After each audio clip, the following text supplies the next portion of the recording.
1. From the offices of Steve Fletcher, time to look at the betting from Saturday. Stephen, hello. Yeah, hello, Dale. Mate, first, before we get into Sydney, we went back to Melbourne, Metropolitan, changing the betting, obviously a bit of a better turnover from the provincial meeting the week before. Oh, much better. Yeah. Yeah, a lot of money going around and proper racetrack. Felt like it was a Saturday again. Yeah, it's a good feel to it. Well, yeah. It was a Saturday at Randwick, and we were just chatting off air about, and we did mention this in the Punter Show, about when you invent such a feature race like the Queen Elizabeth, which is, the Queen Elizabeth's got a history of a race, but it's a big race, it really doesn't. And you said the turnover and how the betting moves and all that didn't really reflect a $4 million race. Not really, no. And the horses are, United States, well, Lucia Valentina's probably... Oh, she's been going around in these races, exactly right. Without Winks there, it was just, as we said, just another race. Yeah, exactly. Yeah. And that was how the betting and how it wasn't... Do you find that the better judges and the better people do still gravitate towards those big races? The people are most excited about were the jockeys. Yeah. Because they make so much money. Oh, that's right, exactly. What about Brendan Abdullah or when he thought the horse was going to be scratched? Yeah, no, there was... Throwing the goggles on the ground, stamping his feet. Getting his way. He was the one who was most concerned about it. It seems like it's very good for the people that are directly involved, but the world hasn't really gravitated towards it. One of the guys that was with me went and microwaved his lunch again during the race. No interest. Is the reason why you bet right up in the big races is because you can, or is that natural gravitation towards? I didn't bet it right up in that race. Yeah, but I'm talking generally, like a Cox Plate, like a Melbourne Cup. Is it?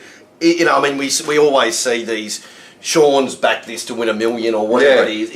Is that's something that you'd probably do on a daily basis if you could? Is that a right way thing to say it? I think people get caught up in the moment. Yeah, I would agree, but.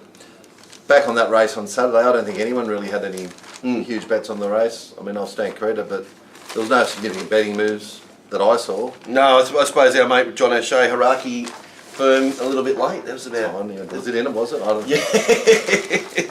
know. All right, so there's the big seal of approval for the Queen Elizabeth Stakes. Can't wait. The race before, though, Ascadelia got the title, probably the best back runner of the day, and late.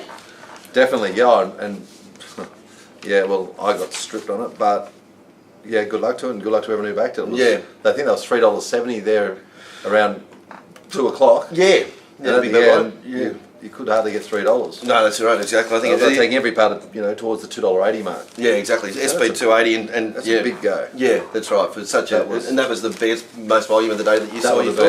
I guarantee that's the nastiest result for the corporates for the day. The other race that they're trying to manufacture into being a good race and $2 million in prize money is the Sydney Cup.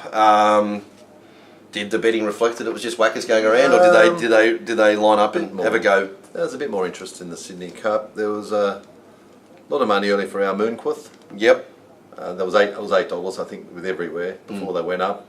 And then they went up $7, and people taking the $6.50. Then it was probably the best back. LeBron was solid, and as was Who Shot the Barman. But yeah, that was a bigger betting race than the Queen Elizabeth. And it seemed it was a race. I suppose it makes sense because it's so exposed that the fair was really correlating with the betting, wasn't it?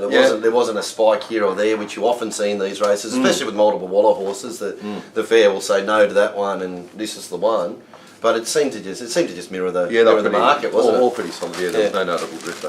Outside of Sydney, we mentioned Waller. Japanese counter-attack fought out the RF Field Sprint, and Jasone was easy in that race and ran accordingly. Didn't know what. Yeah, that was sick all over the place, wasn't it? Good place lay, I thought there, but I was right on that one. Yeah, beautiful. Now we saw Jasone, which was well backed and.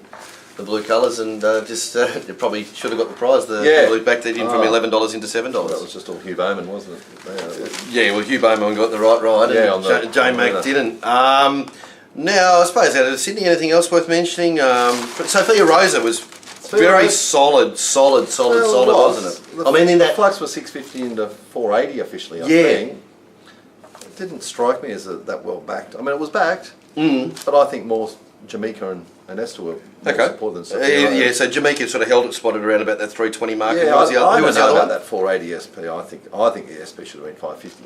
Really? Yeah. Okay. And Esther was well backed as well. And why do you say that? And why do you think the SP might be wrong? Is it just the... Sydney, the markets are normally pretty reflective. I mean, they're the right flux. They're Yeah. not some 80-year-old man waddling around the ring missing prices. Yeah. But just that one, I think there was plenty of 550 available at the end. I don't know where. Did it SP 480? I think That's what they're saying. yeah, I don't know. The 650 480 is a pretty big go and a good one. Huge go, really. So yeah, I don't know if it was as big a go as that would suggest. All right. Well, that sort of, I suppose, is the overview of Sydney. Yeah. We move on to day 3 of the Randwick Carnival. They might not call it the Championships, but it's still a carnival day. And of course, people can get your stuff, Stephen, race by race, where there was some highlights. I think the best of it was Lucia Valentina, which was at 460. 460 or something along those lines. $9. Yeah, double overlay was good. Yeah, and that was rock solid. That held its spot in the market very well.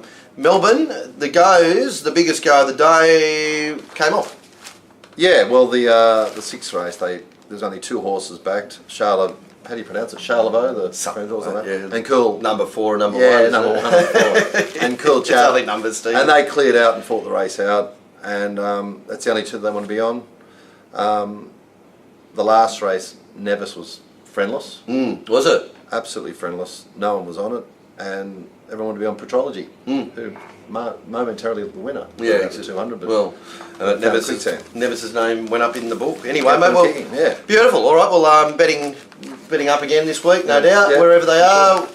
Warrnambool. Start tomorrow. Yeah, Warrnambool. Start now. Yeah, that's right, because you've got Gosford going yeah. through this afternoon. So it was a bit of a quicker one because Steve's got to get back to work. And Yeah. so thanks very much for your time again, and we will bring you the update of what's happening with the betting next week. And of course, as I mentioned, Steve's stuff, Sydney, Melbourne race by race of a Saturday or the $20 service for Wednesdays, Fridays, Saturdays.